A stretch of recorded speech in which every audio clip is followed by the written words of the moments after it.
Hey guys, I will show you how to fix this problem on Windows system. So this is only one step method to fix this issue quickly. Just you have to open device manager, then select audio inputs and outputs, expand these, select the microphone, right click on it and open its properties, go to drivers tab and click on update driver, then select the search automatically for drivers option. Now the best drivers will be installed automatically.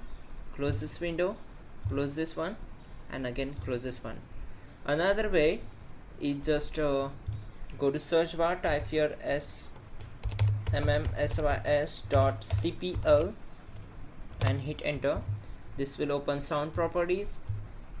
Now go to recordings, right click on the microphone, try to disable it and enable it again.